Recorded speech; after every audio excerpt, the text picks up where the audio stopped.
Hey everybody, welcome to another review. I have for you today another wireless security camera device.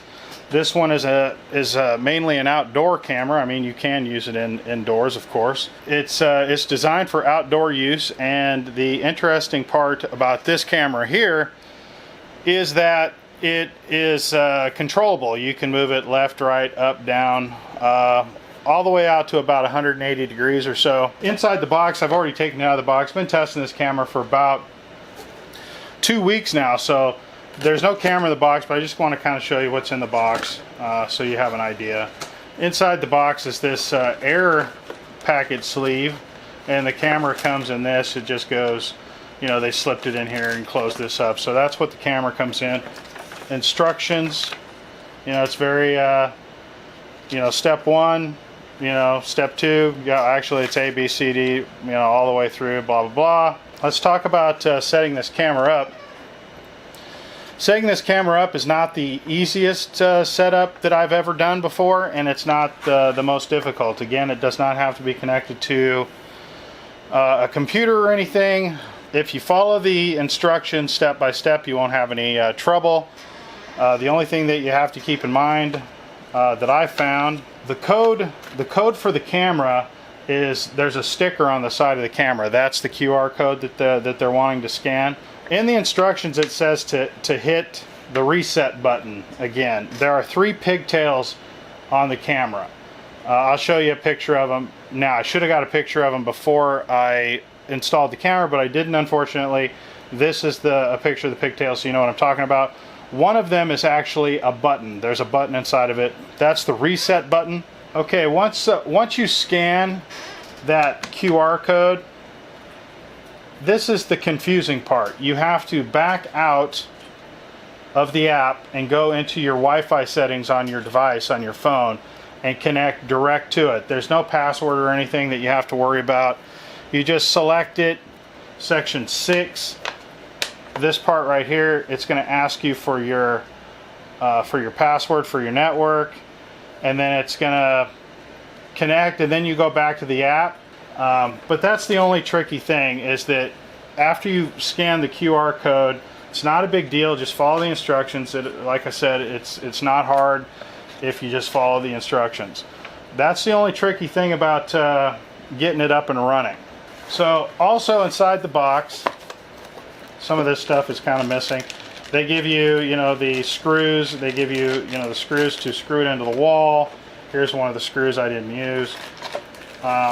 This right here is if you want to use a actual hardwired Cat5 network cable, which is actually a pretty nice option. I haven't seen a camera offer this option in a while. I have an older security camera that does have this option, and it's come in handy a few times. I mean, you don't buy a wireless security camera so you can, you know, plug it in with a hardwired Cat5 cable. I get that, but you never know how your situation may change over the course of time. You could move to another house where that's possible. It's always better to hardwire the camera. It's nice that you have the option. That's one of the other pigtails. And then just a thanks card, 12-month warranty, and then they give you the tool to open up to the side of the camera. On the side of the camera is a door.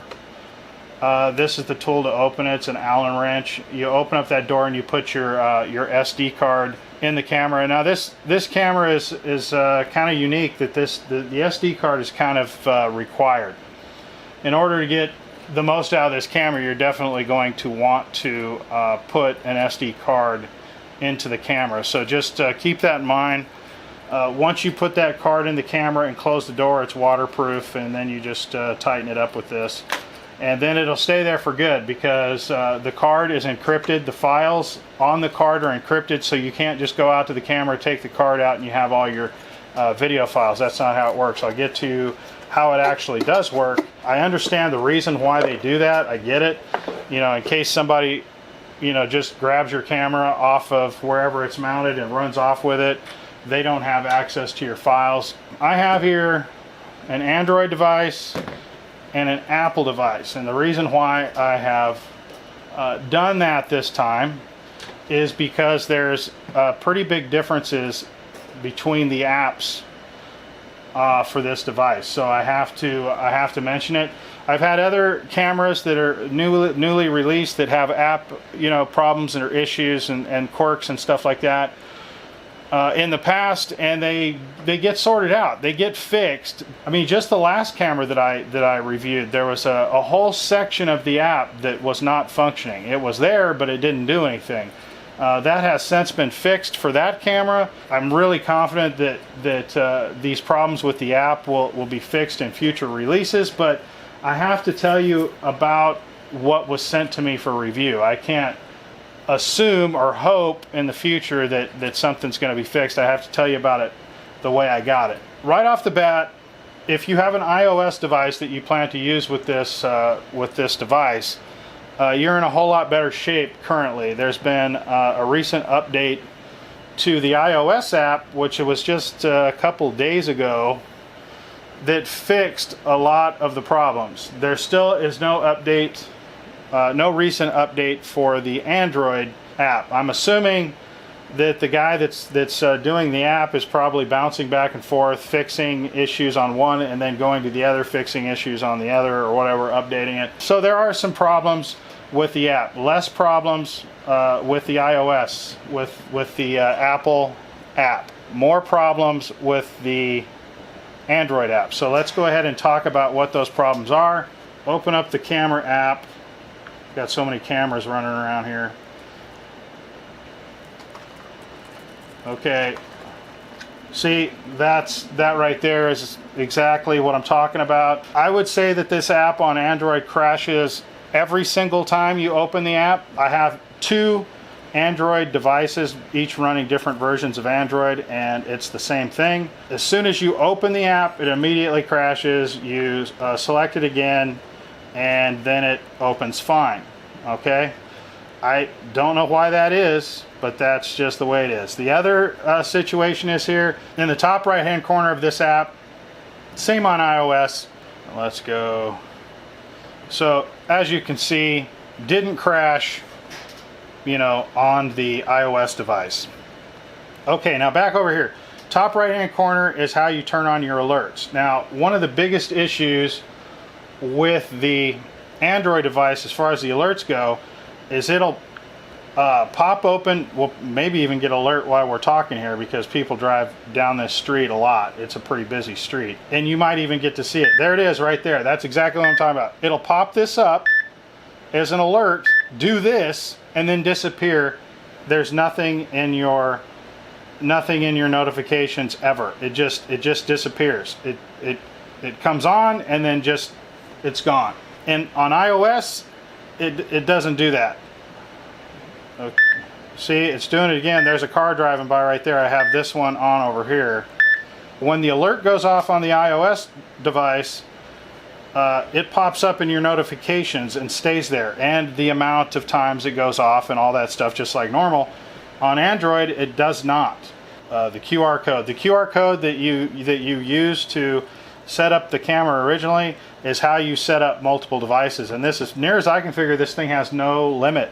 I have it set up on my wife's iPhone, my iPhone, 2 Android devices, and my computer. Even if you don't have the alerts turned on, it still records every time it the motion detection triggers. So I have it set as far as sensitivity to lower.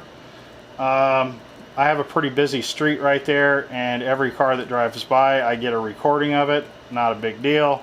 Alert sounds, you can set it to sounds. You can set it to mute, which I'll do that right now, so we don't get any more bothered beep beep beeps at us. This thing has two-way communication, so you can use your phone to talk out of the camera and listen back. And this is the mic volume, how loud the mic picks up. I'm going to go ahead and slide that down a little bit. And see these red lines? These red lines represent every time that there was a trigger for the motion. And each one of these is a video that it recorded for X amount of time or whatever. And up top is the date. You can go back to any date that you want, depending on how large your card is anyway. VGA 1080p setting. This also on Android always resets to VGA. You can switch it while you're viewing to 1080, views in 1080, but it has nothing to do with the actual recorded video on the SD card. It only has to do with the streaming part of it to your app. So it doesn't make any difference if it's on VGA, so don't let that freak you out or nothing. It doesn't change anything at all as far as the recording. Once the recording is set at 1080p, it stays at 1080p. This right here is recorded videos that I recorded by hitting the record button down here. This is to take a snapshot. This is to record a video. They're both right down here. And this is how, if you want to quickly get a video off of your camera, this is how you do it. It's kind of weird. It took me a little while to figure this out, but this is how you do it. Okay, whoops. Okay, so we're playing a video here. And let's go back to one of these saved videos, like to right here on it. And this happened at 1:30 this afternoon, and it is now 2:30. So this happened an hour ago. So if I wanted this video, say something happened and I wanted this video, well, what I do is I just click this button and it records what's playing on the screen right now. That's a quick way to get a snidbit of whatever you're wanting to see and save and send to somebody. That's the quick way to do it right there. I've never seen a camera do it that way, but that's how this camera does it. So once you learn that, the camera becomes considerably more useful.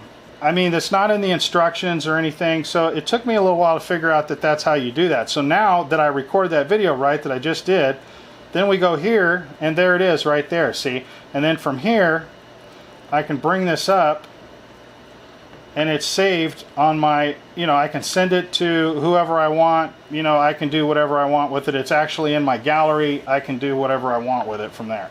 It's saved onto your device. Okay, from here, this button right here is what controls the camera. This is your focus in and out. All right, so this is to zoom in. See, I don't know if you guys can tell that on the camera or not. But you have to click, wait for it to get sent to the camera. There is a delay, but you can zoom in and it tells you what the zoom is. Or you can always do this too if you want to go faster. You can zoom in faster like that just by pinching and zooming. So I'm going to go back out.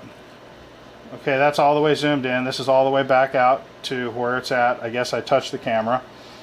And this right here, this toggle right here, you just put your finger on it and we can go to the right. We can move the camera anywhere we want. We can go all the way to the right, then bring it back again, and I just move it one section at a time.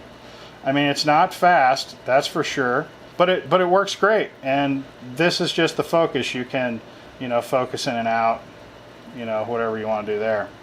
And then the last thing is this right here, and this allows you to go full screen like that.